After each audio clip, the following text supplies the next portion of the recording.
السلام عليكم البنات، كنتمنى تكونوا بخير وعلى خير وسنه هجريه سعيده. كل واحد باش ما يتمنى ان شاء الله الله يحقق له الامنيه ديالو.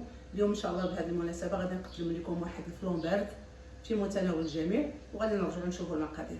غنبداو ان شاء الله في المقادير. حاجتنا في واحد لتر ديال الحليب.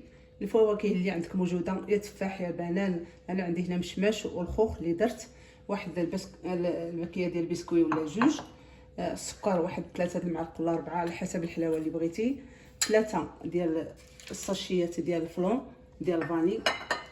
صافي هادشي اللي غنحتاجو. غادي ندوزو ان شاء الله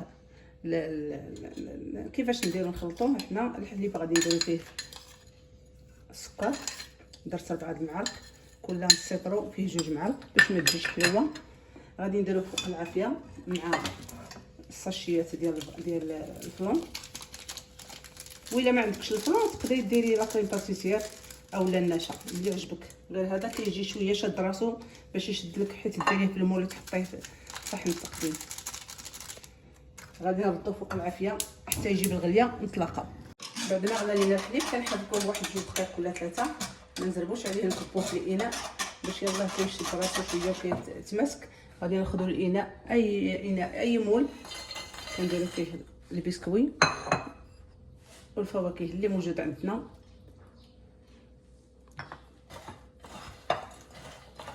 غادي نخلطوها مزيان هكا.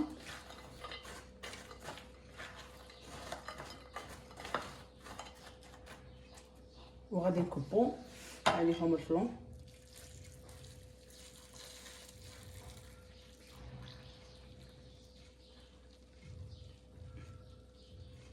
صافي بحال هكا. غادي نخليوه حتى يشد راسو مزيان، عاد ندخلوه الثلاجه يبرد وان شاء الله نتلاقاو باش نقدموه. احنا اخواتي بعد ما وجدناه وحطيناه برد لينا في الثلاجه غادي نقدموه.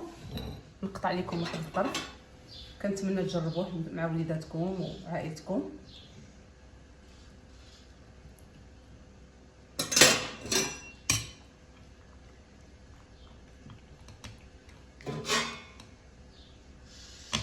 انا ما درتوش يبرد بزاف باش ما يتكلاصاش. ها هو كنقدموه لكم صحه وراحه. كنتمنى تجربوه وينال الاعجاب ديالكم.